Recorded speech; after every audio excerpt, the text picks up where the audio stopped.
Uh, Michael has said it all, so it's been nice, everybody. We'll see you next week.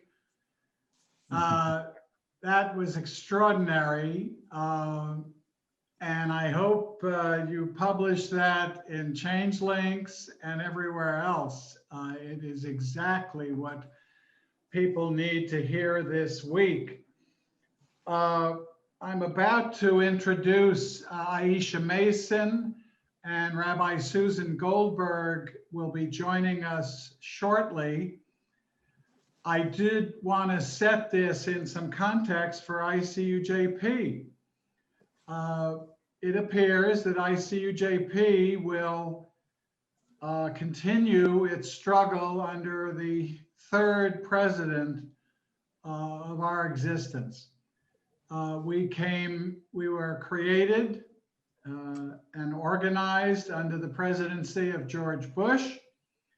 We continue to resist and call out the presidency of Barack Obama when we needed to, for the reasons that Michael has mentioned, as well as I would add his illegal use of drones to kill innocent civilians around the world, and his accolade of being deporter in chief during the Obama administration. Then we have struggled through the last 4 years in the Trump administration, and now it appears we are entering the Biden-Harris administration. I recount that history because ICUJP has never been dependent on a president. ICUJP, in the truest sense and the most honorable sense, is nonpartisan. Not in some weak and sheepish way, but in a dynamic and proud way, because we know that the struggle that religious communities must stop blessing war and violence persists across presidencies, across political parties, across history. And so we're built for this. We are going to continue to be that loyal opposition to racism, to unfairness, to injustice under any president.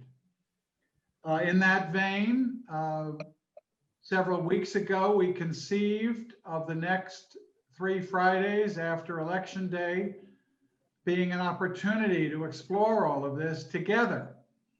And that's why today we've invited Eisha and Rabbi Goldberg, who now I do see right there on the screen. Wonderful. I do want to say a few things because people have asked me, and it's important. We suffered losses, are suffering losses in this election, regardless of the presidency. We suffered serious losses here in California.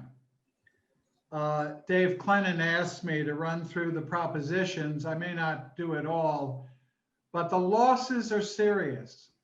The state of California had the chance to reinstate affirmative action, and that proposition lost.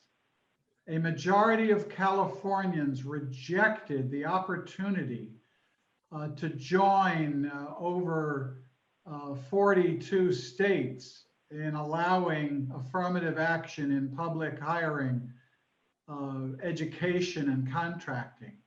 That's a very serious loss, and we're going to have to analyze what's behind that.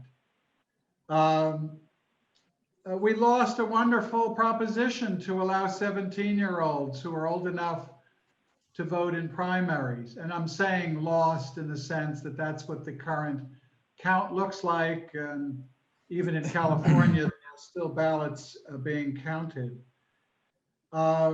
We lost a property tax initiative, Prop 15, that would have put $12 billion into schools and communities in the face of a very misleading campaign. It appears that a different property tax, Proposition 19, did prevail. But the ability to enact rent control, to give local communities the chance to enact rent control, went down to defeat. A similar proposition for the second time.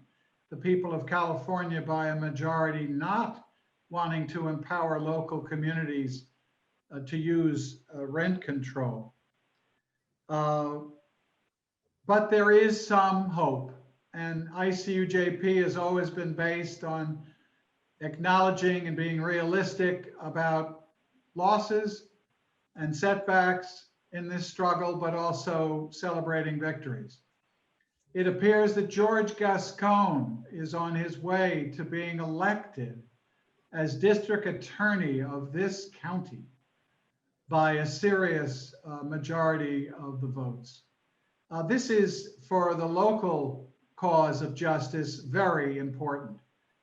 This is a man who is openly against the death penalty, who has decried the failure of Jackie Lacey to hold reckless and lethal police accountable, who believes in restorative justice and the reduction of mass incarceration.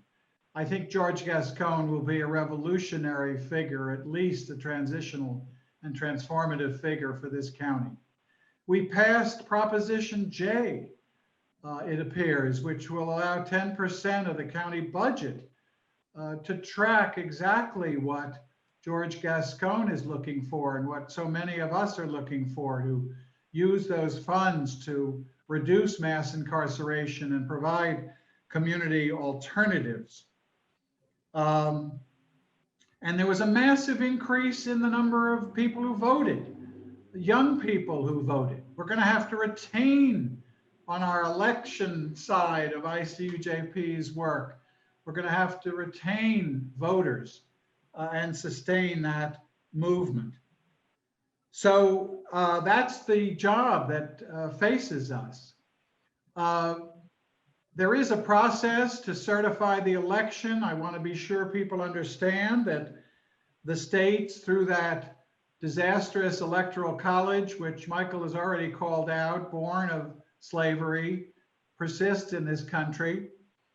But the electors of each state on December 14 will cast their votes in each state, and the new Congress will count the electoral votes and certify them on January 6.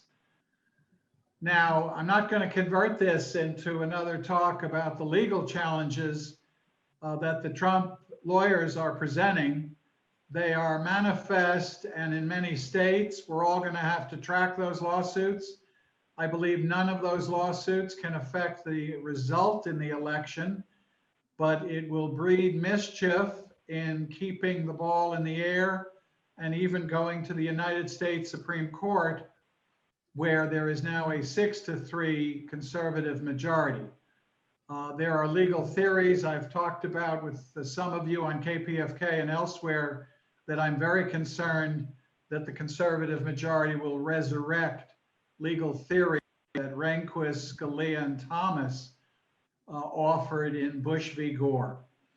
I think we have to monitor that stuff, but I think we also have to be calm that it appears no legal challenge will change the results.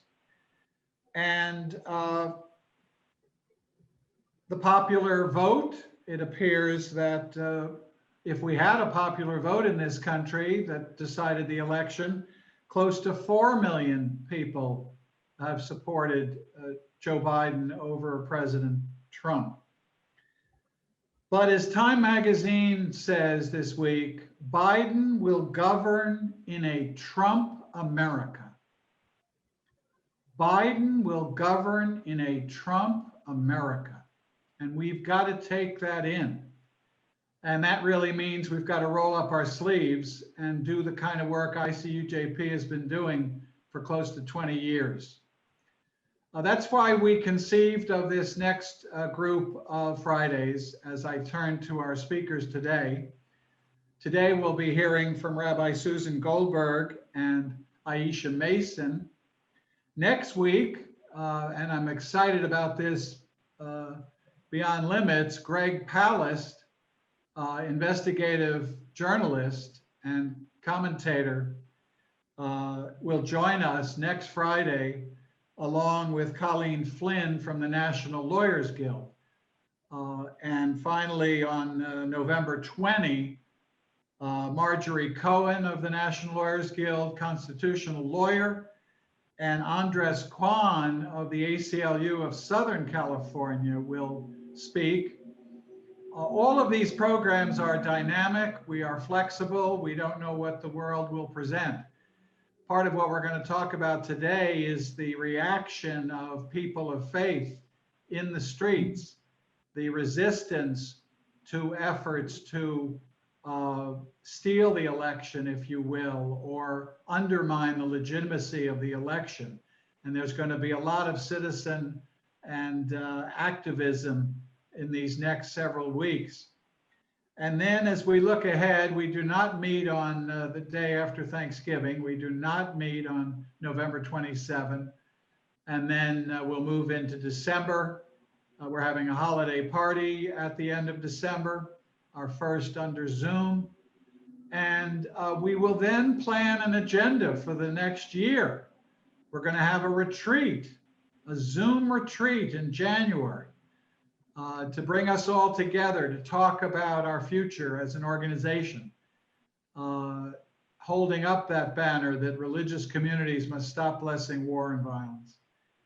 So we've got an ambitious path ahead of us. And I know every one of us on this call and many others who join our work support what we're doing.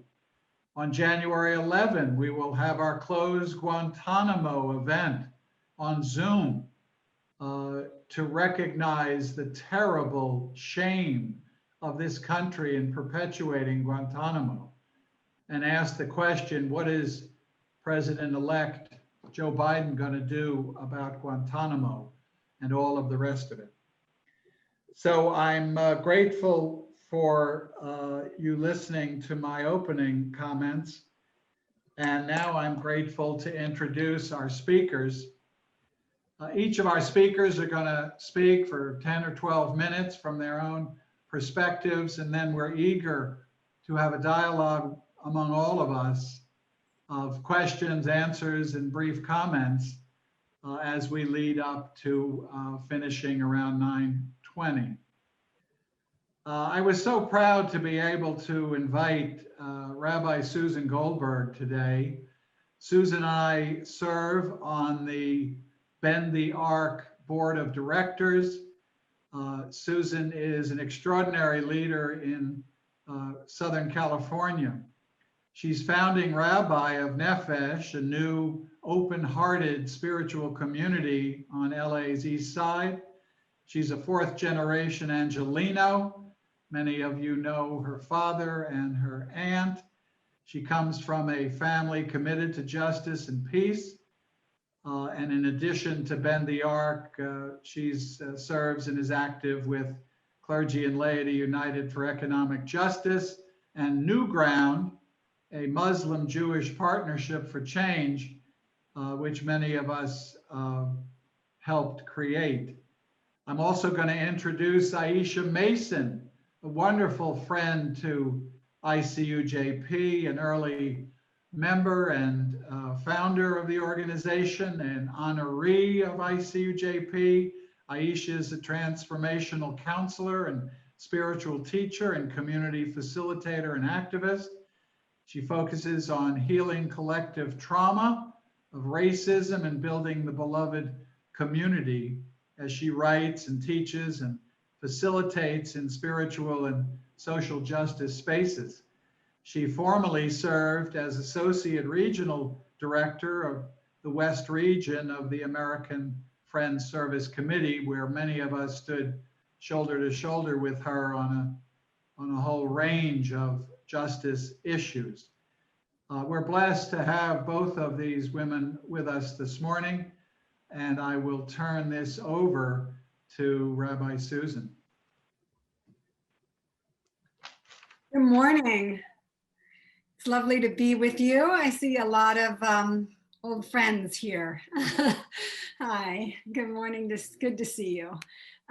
So I want to just begin with getting centered inside this whirlwind of everything that is unfolding around us. I think that one of the things that a spiritual left brings is the ability to center and to ground in whatever is your practice, in prayer, in meditation, when it's swirling around us. I have this sense of standing inside of the hurricane, as we're not sure when the storm settles what it's all going to be like. We're very much inside the eye of the storm right now, of figuring out and gathering information. And I mean, I don't know about you, but I feel pretty constantly plugged in. I'm trying to gather every little kernel of information, both in the county, in the state, in our nation, and trying to figure it all out. And one of the practices that comes every week for Jewish people is a beautifully radical practice called Shabbat.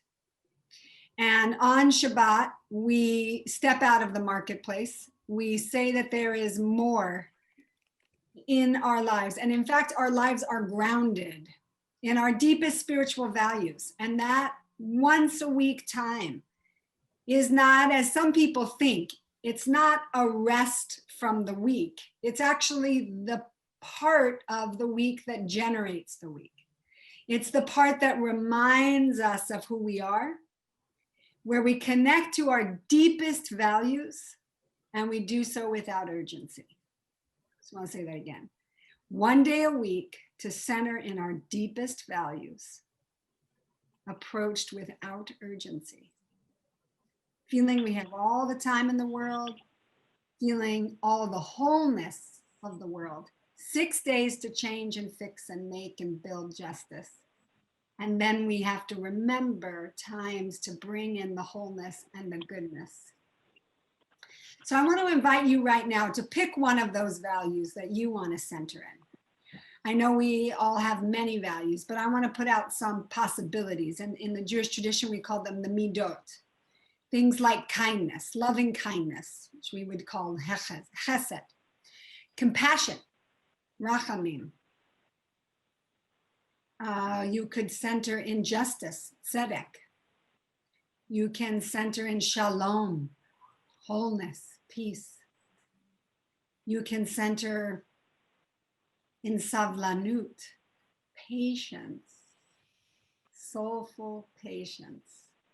So go ahead and pick one of these qualities right now that you're going to want to center yourself in. Inside the eye of the storm, I can sit here in a sense of peace, rooted in compassion, rooted in loving kindness, rooted in justice, rooted in peace. And we're just going to take 7 breaths right in this place. And each time you're going to bring in, oh, I didn't mention ahava, love. That's a beautiful one. So whichever one you're going to choose, you're going to breathe it in.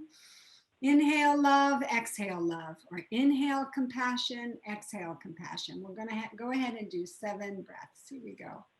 Breathing in and out. And in and out. And breathing in and out. And breathing in and out. Last breath. Let's make this a full breath. Breathing in. And you can make a little sigh on the exhale. Ah. Nice. I would like to invite you, if you would, to please put in the chat what you were just breathing in and out. What was the value that you were just breathing in and out? I see someone on a 310 number is not muted, so I think we're getting some background sound there. So yes, please share in the chat. We have shalom. Someone was breathing in and out. Shalom. Please share what you were. Loving kindness. Beautiful.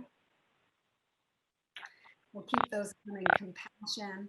So that is just what we want to center. And I would suggest throughout the day that you see if you can return to this place, especially when you can tell inside of your body that the anxiety is rising.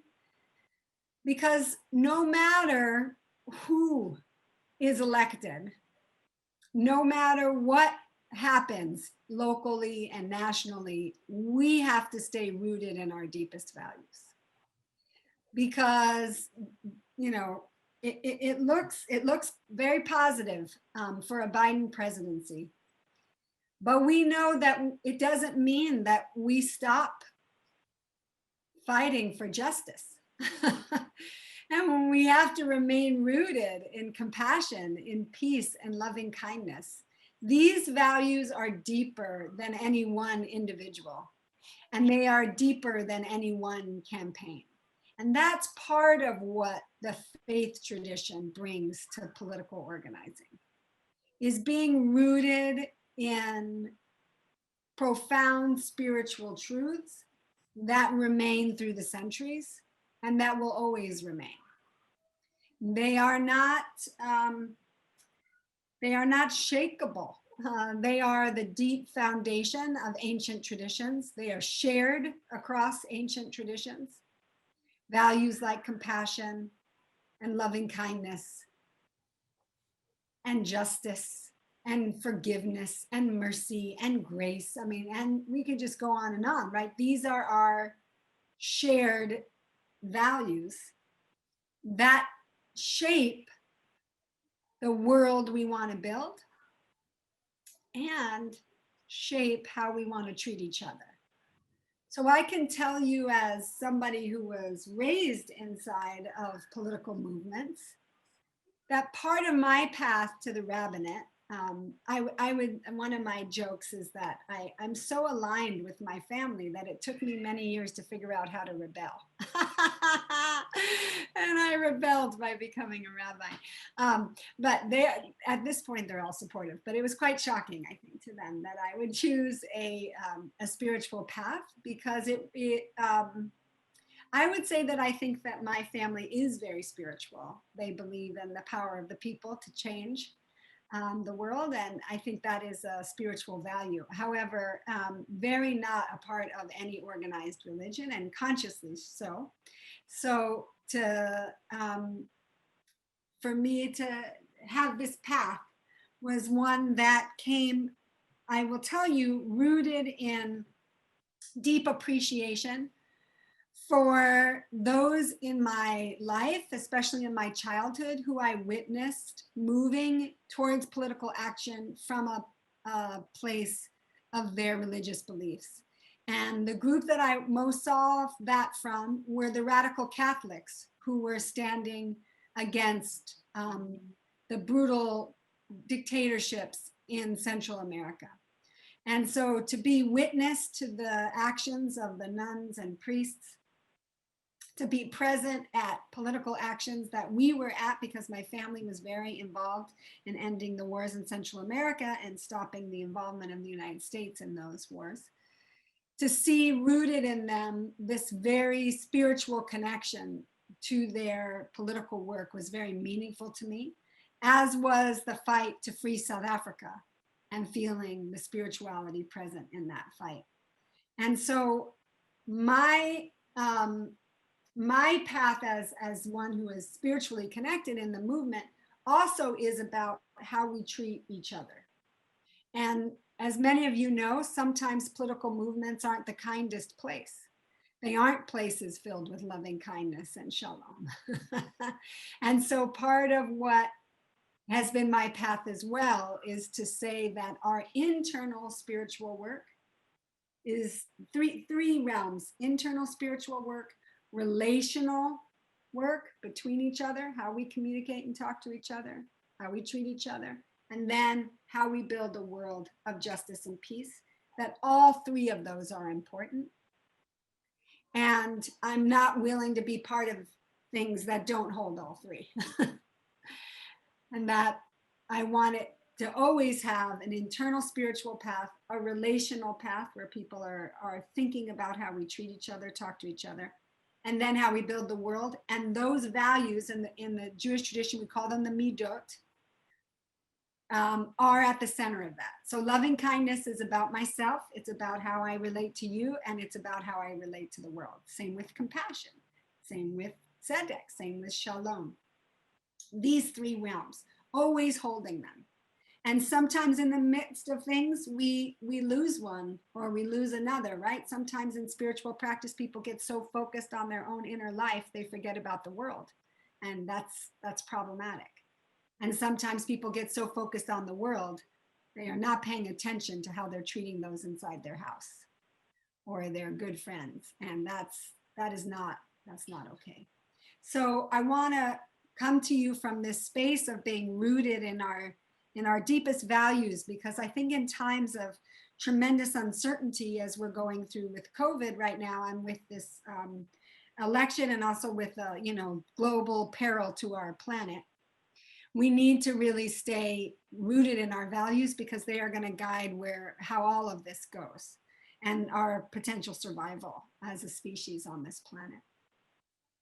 So I want to call up some things from this particular election and share with you some of the responses of the faith community right now in these moments. And that is that there is something very beautiful that is happening in Los Angeles across faith communities, that there is a real coming together of social justice organizing amidst faith communities. And now we know when things come to fruition that it doesn't come out of nowhere. There has been the groundwork being laid for this for some time. But it is really, truly remarkable the kind of cross interfaith justice work that is happening right now in Los Angeles. And I'm going to speak specifically to LA, and because there is stuff happening nationally, but I want to start with LA because it's quite moving. And Clue, of course, has been a big part of that. And also LA Voice, which is was known as Pico, California, and is now called Faith in Action as a national network. And in Los Angeles, it's called LA Voice. And LA Voice has really done some very beautiful organizing in these last couple of years. And there was a tremendous effort around Proposition 15 that just happened. And part of what happened, it was mostly in, it was in many congregations across LA. LA Voice works with a lot of Black congregations and Latinx congregations. And then there's also a Jewish contingent. And there were 4 synagogues in particular that participated and brought together something we call Jews for Prop 15. And that was Temple Israel of Hollywood, Leo Beck Temple, Ikar, and Nefesh. Our community is Nefesh. And that is the beginning of something very special, because groups have collaborated in the past on this or that, but to work together on a campaign was very meaningful. It was repeated, it was phone banking, it was text banking, it was gatherings over Zoom. And no one expected a challenge to Prop 13 to get anywhere.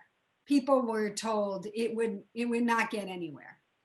But the fact that we got this close with Prop 15 it's obviously disappointing, terribly disappointing for those of us who work so hard on it, that it looks like it's not going to pass. However, it was never expected to be in close. It was never expected to be close. In 1 week alone, they spent $14 million to defeat it. In just the last week, 14 million. That doesn't say anything of the massive millions they spent during the campaign.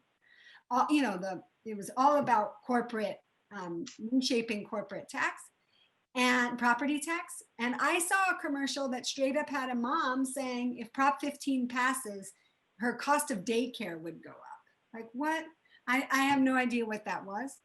And I think that one thing we need to think about as progressive folks is that the idea of propositions was supposed to be to give people a voice in addition to the legislature. And now it's becoming that corporations can buy laws. It's a mechanism for corporations to buy laws that they can't get passed in the legislature. Just look at Prop 22, right? It was a purchasing. If you have that much money, 90 million, I think they set aside before the campaign started, and then spent even more on that to circumvent the legislature asking for union rights. So we have to really think about what this proposition system is. What are its strengths? Again, what at its deepest value level, what are its strengths? And then how it's being manipulated by just large amounts of money. So that was the Prop 15 fight that LA Voice got involved with. And also Measure J. There we were successful in our work, but I also don't want, I heard you beginning with like, we lost, Steve. And I like to draw out some of the bright lights, because there was a lot of, just like we saw in 187 and in other propositions, sometimes when you lose, it can launch a movement. And so the coming together of people to work on Prop 15, I think was remarkable. And I think that that's going to have some lasting effects in our county and our state. So hopefully we get another try at it, but the relationships that were built are meaningful. So that's around the local level. And then what's happened around criminal justice locally is also very moving, with Gascon, with Jay, and other effects. There is also a new effort in LA called Clergy for Black Lives, led by Black clergy. And I just wanted also to share that with you, because it's a coming together that has been very meaningful. And there's some real, as I said, there's some really stunning organizing happening, social justice organizing happening across the faith world. And part of that, you see some of the same people, of course, but as some of the same people are now reaching out to another layer of people. And there is some relationship building and trust that's happened over the last few years with the immigrant rights struggle, with Black Lives Matter, because as we all know, the Black Lives Matter movement started well before in this summer. And the relationship building over time has now led to some real fruition in the social justice world in Los Angeles.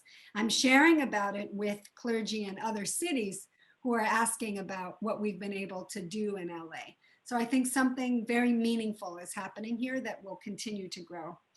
And then nationally, I wanted to share about a beautiful webinar that I was on a Zoom with rabbis and some from the Catholic social justice community. And it was the people presenting were Sister Simone Campbell. Do you guys remember her from Nuns on the Bus? Yeah. And Rabbi Jill Jacobs of Trua. It was yesterday, and it was a chance for clergy to come together and share with each other, and also to hear from them and their wisdom. And one of the things that I wanted to share that she shared was what faith communities bring to social justice struggle. And I thought that the things that she shared was really meaningful. Point one she made is that one of the things that faith communities bring is the idea that leadership is of the many, not of the one.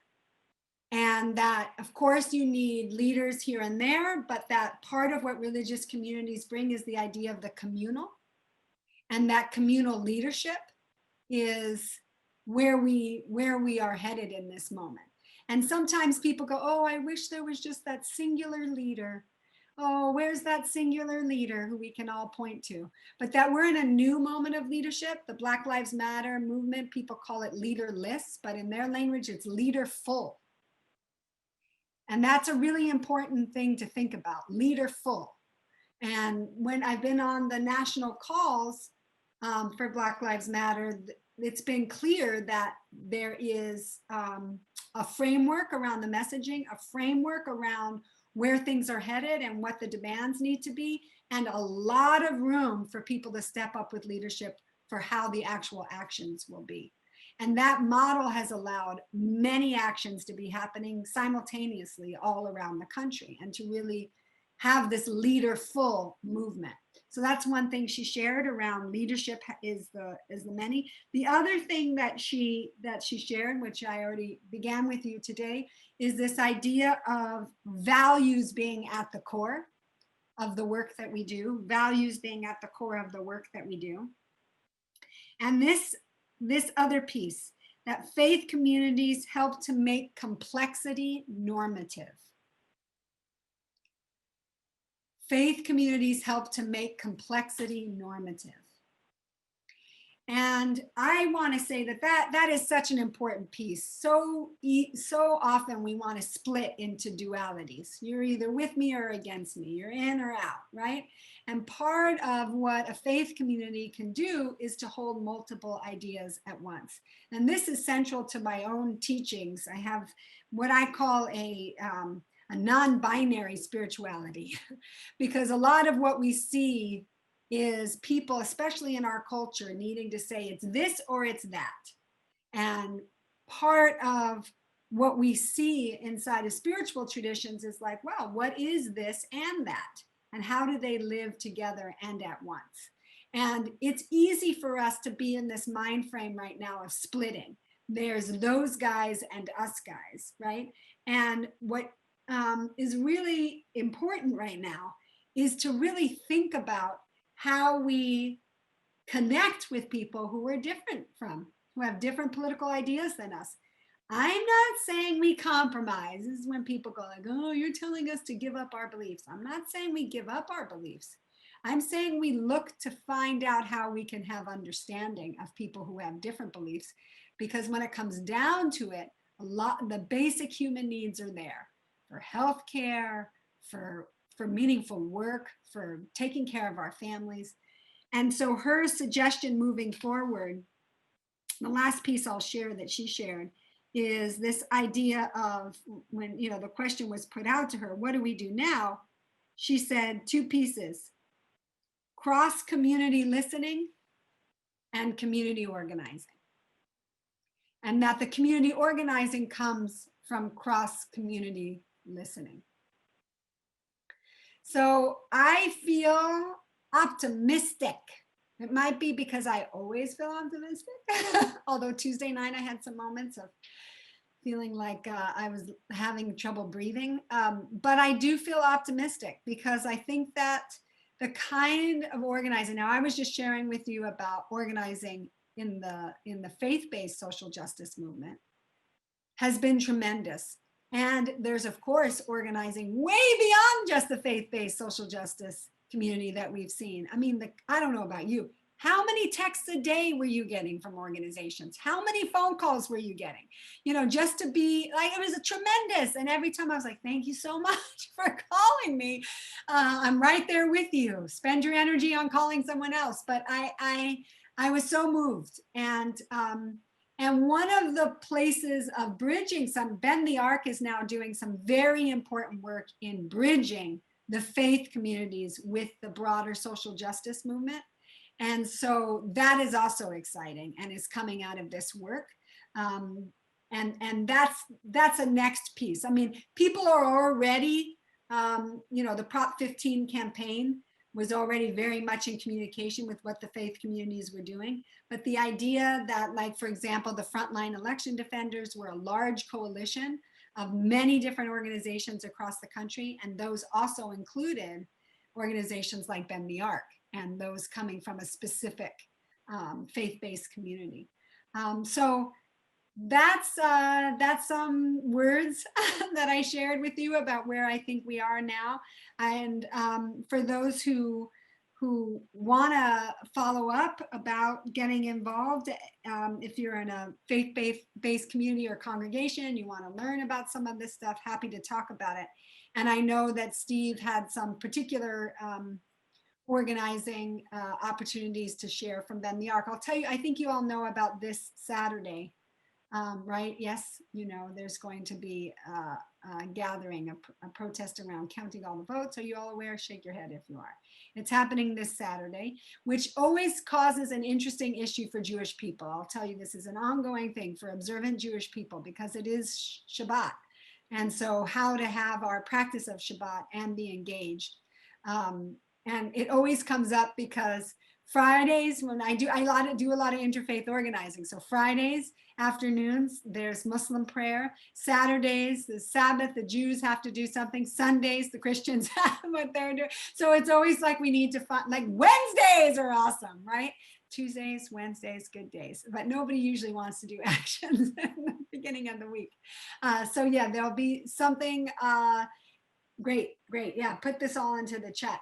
And but one of the workarounds is that there's going to be a Shabbat morning service, early morning on Shabbat this Saturday in MacArthur Park, so that observant Jews can do their prayer and then also be involved in the march. So these are the kinds of things that we are figuring out. So anyway, thank you for listening, and look forward to a discussion. Morning. Morning. Good morning. When I came on the call this morning, I saw so many people that I haven't seen in a long time, and a lot of memories did flood back, a lot of really fond memories. And I'm just so grateful for the history that we share together and that we're all still here. For every one of us that's still here, I'm so glad. And we're still in the game, and in this election, we're still hopeful, we're still faithful. We really still don't know the outcome, because I watch more progressive media sort of spin it just the way more conservative media spins it. Oh, they just need this many more, but we're not there yet. It's all if. So right now we're still faithful. And what I know is the day after we know and it's settled who won this election, we're still gonna have to fight on. I just watched the first episode of the new season of the TV series This Is Us. And one of the most moving moments in that episode was when Beth and Randall were reflecting on the traumas of this past year and the struggle of this past year and in their lifetimes. And they said, we fight on. And every time I think of that, I'm so inspired. And at the same time, I'm aware that there is a heaviness that I'm kind of keeping in the background most of the time, but that does come forward every now and then that tells me I need to step back for a minute and reflect. It's really important, I think, for us to stay lifted in this time and to celebrate the victories that we do have, because there are a lot.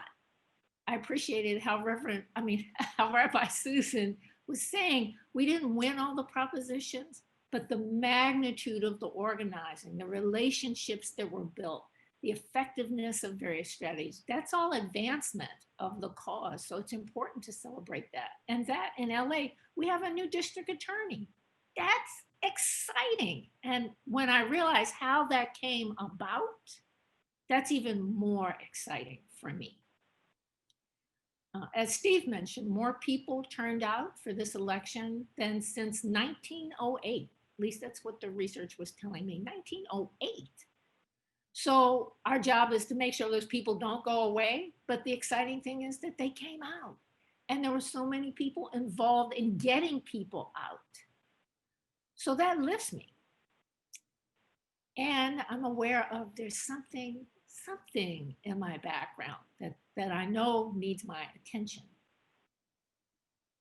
There's a lot to celebrate, and I'm aware so little has changed. Like, no matter who wins that presidency, there's so many challenges that we still face. And some seem even more daunting.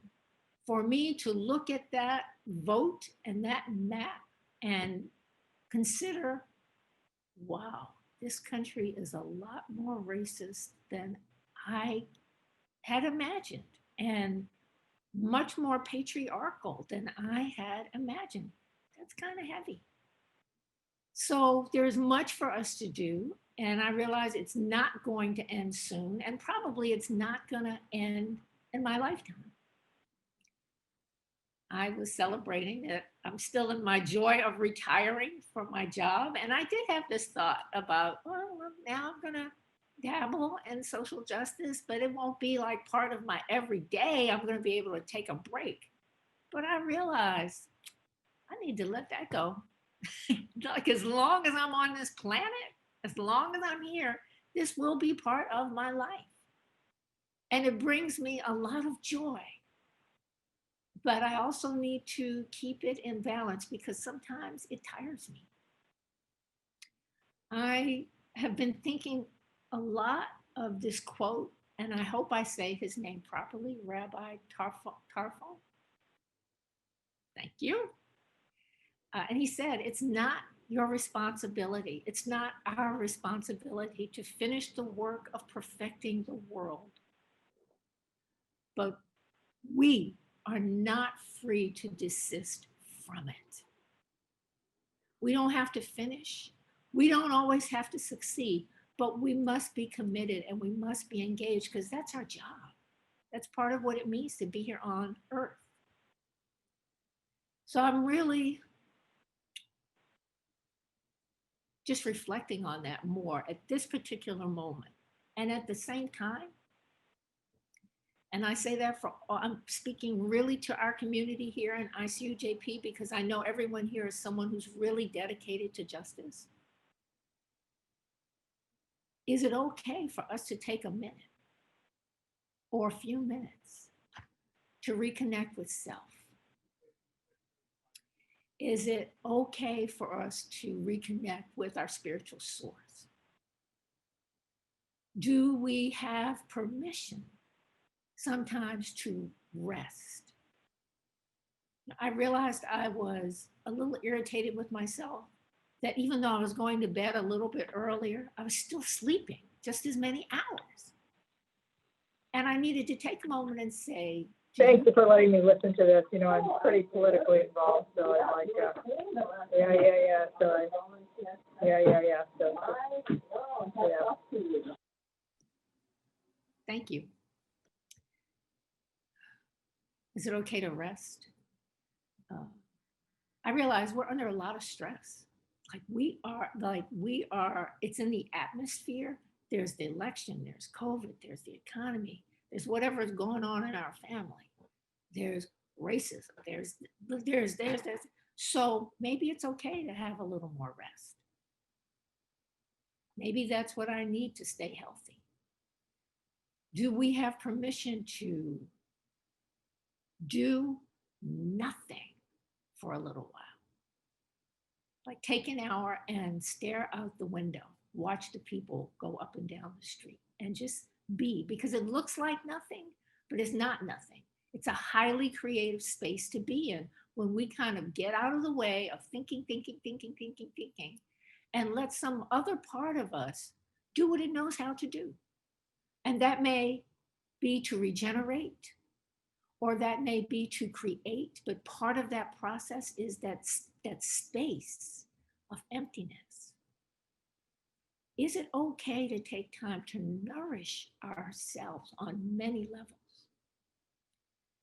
So I know we have chat.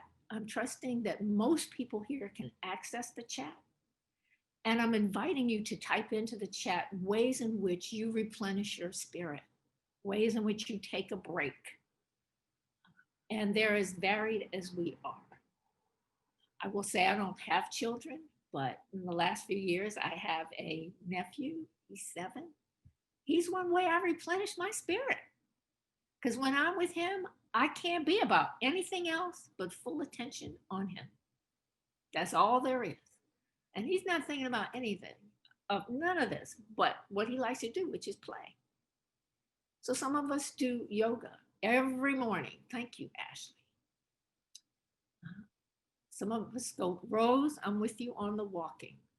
That's part of my day. We have those who listen to music, cooking, love that, sitting in nature, espresso on the balcony. That's great nothingness.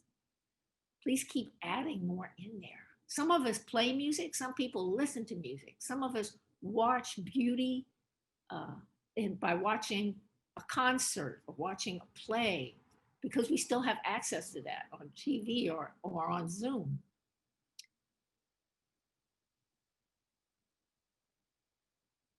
Our pets, thank you, our prayers. Gardening, thank God. I love that term, elemental. Thank you, Avon. I was even looking, I was using a textbook for a class that I'm in, the Four Agreements. And there's a beautiful line in there. He says, do we have permission to be happy? Like, and that's a great question for people involved in social justice, because we take on a lot. And part of what is in our nature to bear witness to suffering in the world.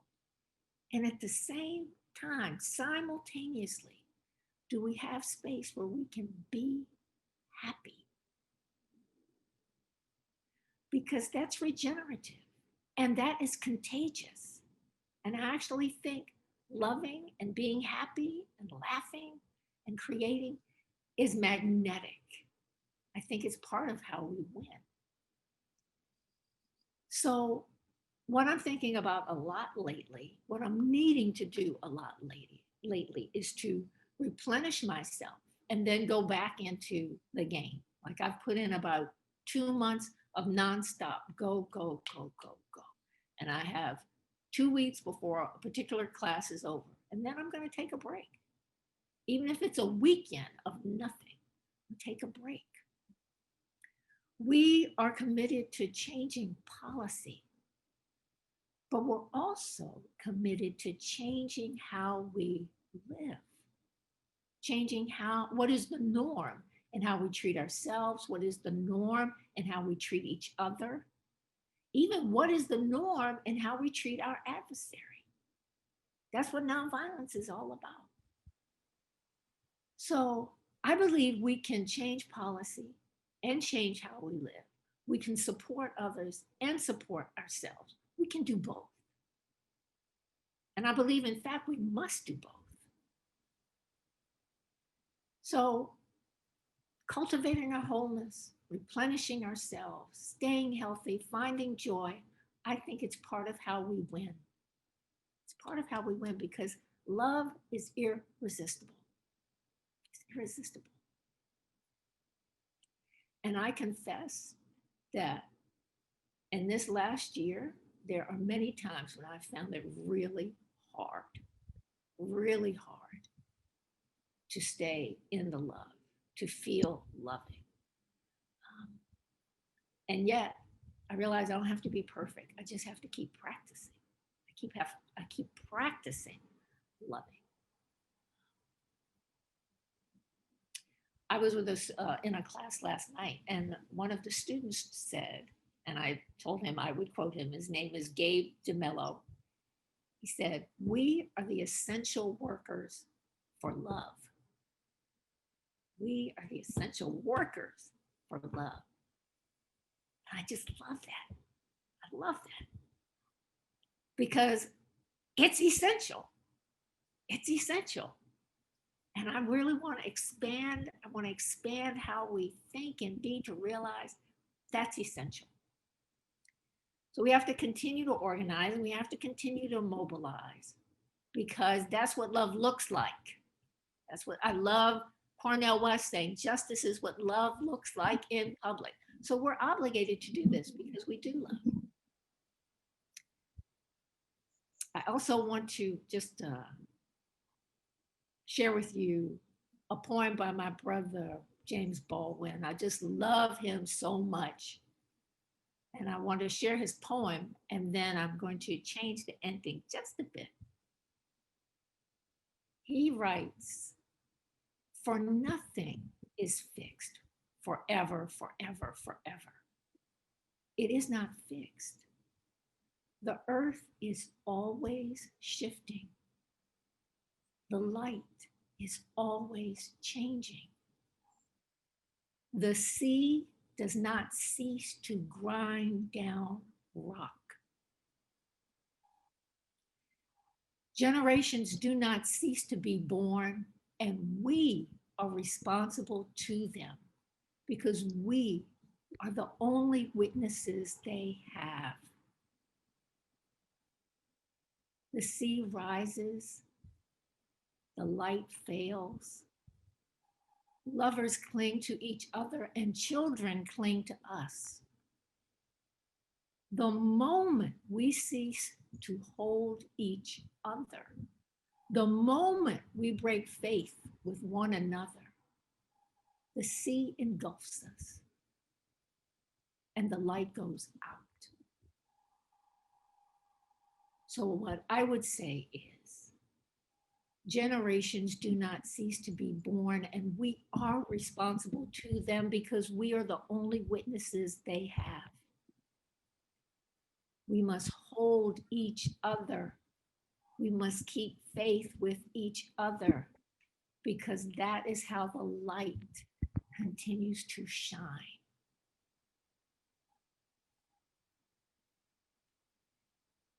And I want to share one more reading with you because I just think it's nourishing to the spirit.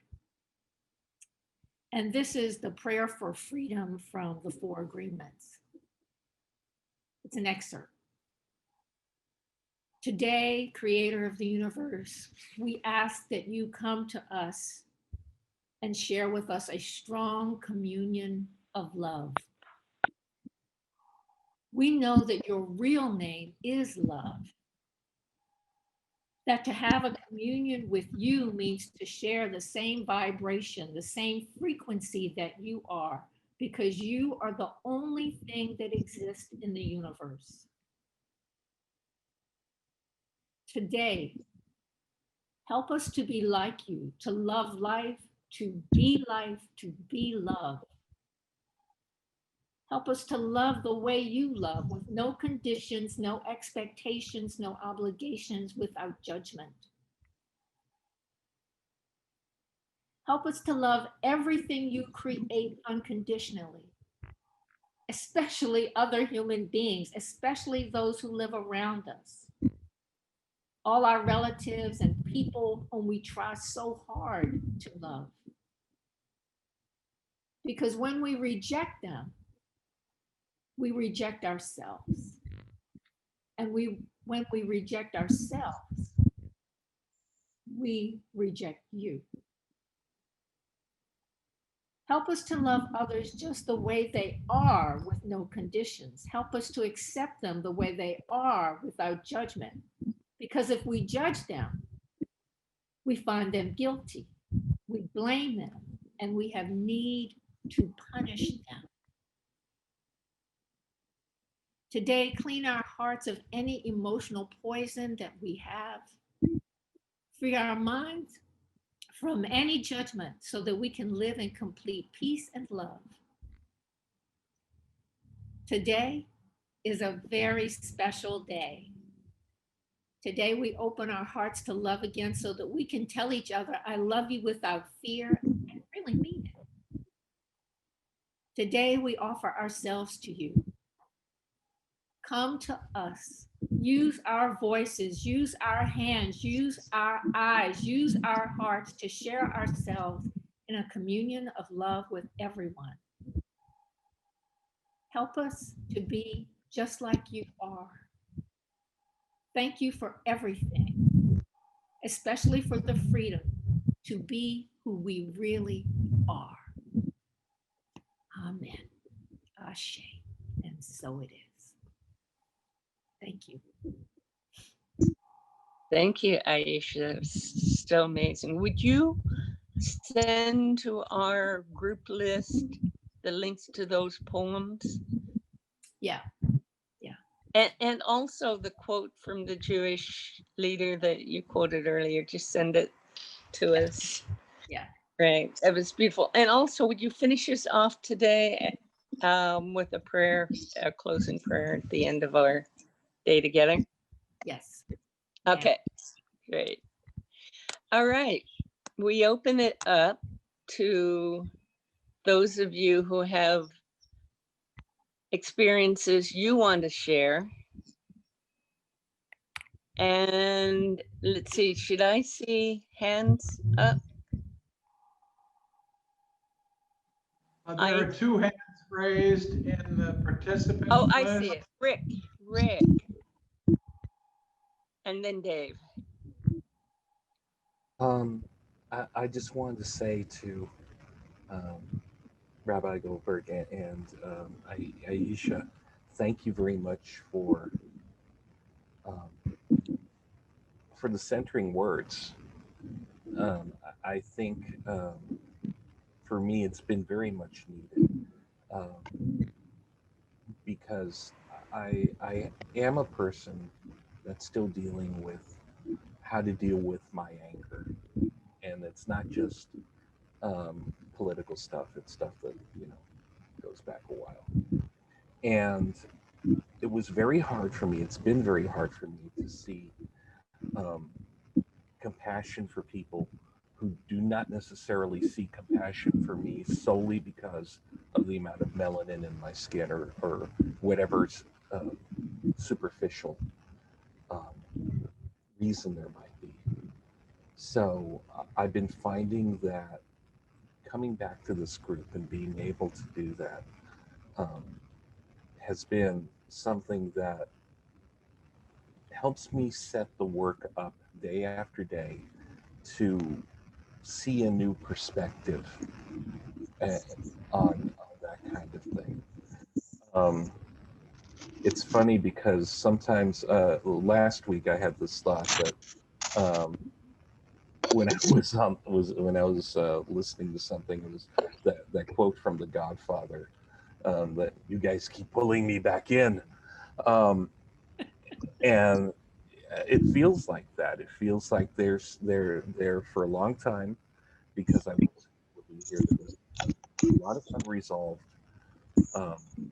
work that I need to do, and being able to balance the stuff that pays the bills with the stuff that nourishes the heart is something that you all have really made clear to me that I need to do. And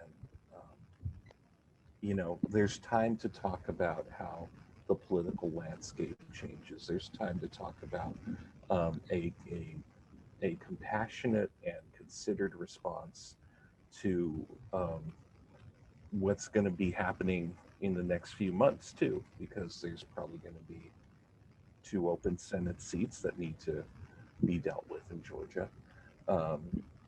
That can balance the Senate, all that kind of stuff. But I think you all have helped me understand that first I have to come from it from a position of whether we know it or not, we're all in this together. So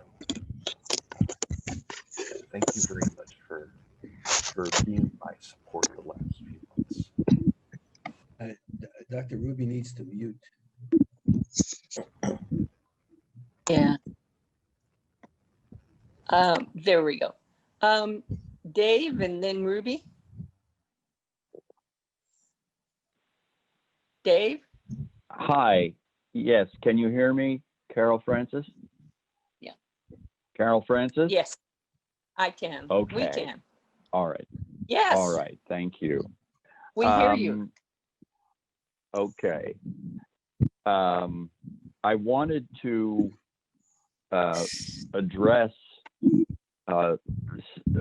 what both of our speakers said, and say that I take it very much to heart. Eisha talked about taking time to do nothing, and I feel I interpret that perhaps incorrectly, but I interpret that as a way of centering ourselves, of finding things within ourselves that will move us and motivate us to do the work of justice and peace.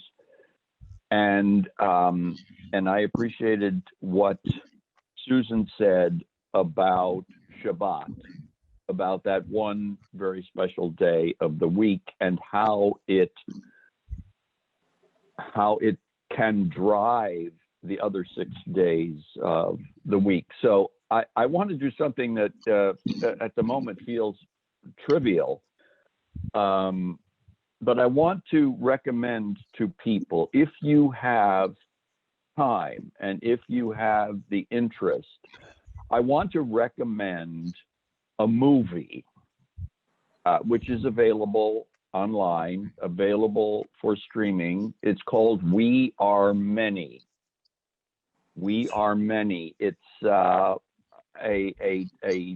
spin on the last line of a poem by Percy Shelley. And the last line is, ye are many, the people that he is talking to, ye are many. So the name of this film is We Are Many. And the subject matter is the anti-war movement that preceded the invasion of Iraq. And I bring it up in part because it's a way we have of seeing the fruits of what ICUJP did before the Iraq invasion. And it's a movie that gave me permission to grieve. I could grieve for the failure that I felt, the sense of failure that I felt when we failed to stop that war in spite of our best efforts. The film is very hopeful, and then it shows how Tony Blair and George Bush were able to ignore our protests, and that's where you really feel a sense of grief, because you've seen the hope that arose around the world, and ICUJP was part of that movement.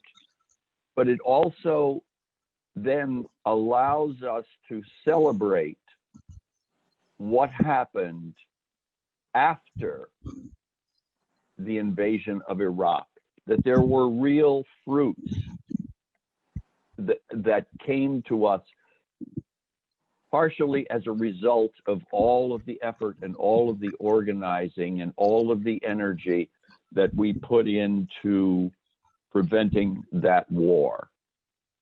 And so I very strongly recommend it if you feel that you can take some time from your own work for justice and peace to perhaps energize yourself and to center yourself and to remember past struggles. And I just want to close by saying that the film was made by a British director who was born in Iran. His name is Amir Amirani. And I just believe that it I don't know how to say it, that someone from that background finds the strength and the wherewithal and the skill to make what I think is a very powerful film. And it's good for me to reflect that he shows us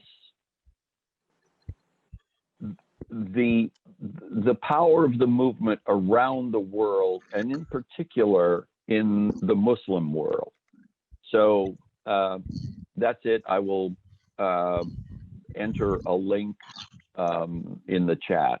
Thank you very much for the time. Thank you, Dave. We're going to hear from Ruby and then Phil. Dr. Ruby? Am I muted, or you hear me? Yes, we do. All right. And first thing I want to do is thank you, Rabbi, for the work that you're doing. And I've always had communities working together. That's why I'm a part of ICUJP. I'm on the board here. And also, I want to thank Eisha being here from Agape and for the new work that she's doing there. And also for Agape positive growth through this.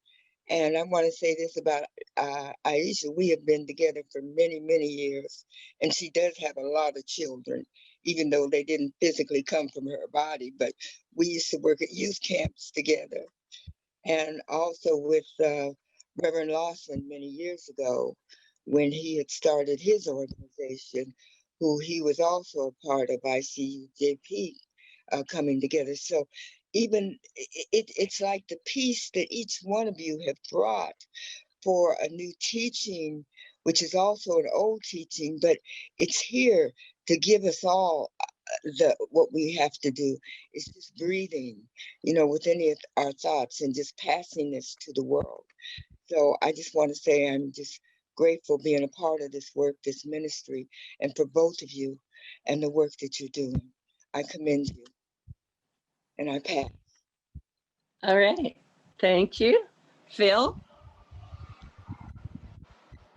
Okay. Yeah, I'll keep this real brief. I didn't craft my words well, but I'll share a little bit. I've been struggling a lot with this issue of how to love, respect, and not judge people whose political views are abhorrent to me. That's a hard one. And I have friends and relatives who are in that category. But the thing that I'm learning from some of that is that most of these people that I know personally, and probably a lot others that I know of, in spite of their political views and their somehow celebrating Donald Trump, are in their daily lives good people. They treat their neighbors well. They are responsible community and family people who somehow have a twisted view of the world, in my view. And this came to mind. My son lives in rural Alaska in a Trump world, and he lives among people who speak openly about shooting Democrats, as though that's a normal, acceptable idea to talk about. But what he shares about that is these are his neighbors, these are his coworkers, and he has to find a way to live with them. And he can't be himself because it is dangerous to be himself. But he does comment that these people are good neighbors. They are generous. They are hard workers in the community. And he has to see past their political extremism in order to live among them. Anyway, this is just some thoughts. Wow. All right. Well, since I don't see more hands up, and since it's 9:26, we're going to move on to Close hands reflection. up. What? Are there Um, hands up that are not up mechanically? Because I don't see any more hands on the participants list. Yes. Maggie was raising her hand. close on Okay. the- Go ahead. It's Liz Sprague. Two things. One is I wanted to share with everyone that the Goldberg Center is doing a program a week from Sunday, and Stephen is going to be part of it, where we're bringing faith leaders together with community leaders to have a conversation about where we are and where we go from here.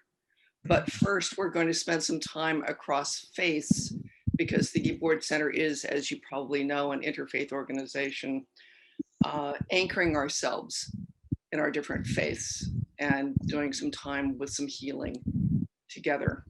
So I can share the link and the invitation with everyone. More importantly, I think than that, the thing that I'm struck by, and it goes to what was just said, is we didn't get a repudiation of Trumpism, which is what I think all of us were craving in our souls. But as you just said, you know, there are millions of good people who call themselves followers of Donald Trump. And that says to me that we have an enormous responsibility to listen to them soulfully, deeply, honestly, and find out how they see the world. And I think the words that we're using are getting in our way, and we've got to get rid of them and speak to one another as families, as human beings, and to let go of the concept of being right. I spent 50 years as a therapist, and we used to have a saying as in families, you can be right or you can have a relationship. And there's a place where we have to get off of that and love them. And I think we get busy putting our energy and opposing and pushing and pushing and pushing our agenda. And we're going to continue to do that. But we also have to stop and find the holy in each other. One of the amazing things about Gwen Gibbord was the fact, and it always blew my mind as her partner, the people who most opposed Gwen as a woman in clergy, as someone doing interfaith work, were several years later often the people who were her greatest champions. And Gwen never said much about that. And I often went to them and said, you know, what happened? What happened to you? And to a person, they said, when I was with Gwen, I had the experience of someone seeing the holy in me. She saw me more deeply than I saw myself. Mm. And it was a cross face, and I got to tell you, it was some very high-ranking folks. But if we believe in our faith, if we believe in the power of love, then I think we have to shift some of our tactics. And I think we have to come as people who say, we have to put things back together again for you, as well as for ourselves. And get rid of some of the language that's getting in the way. And be human beings coming together. So it's just, that's my thought for the moment. And thank you all for the work that you do. It's incredibly important.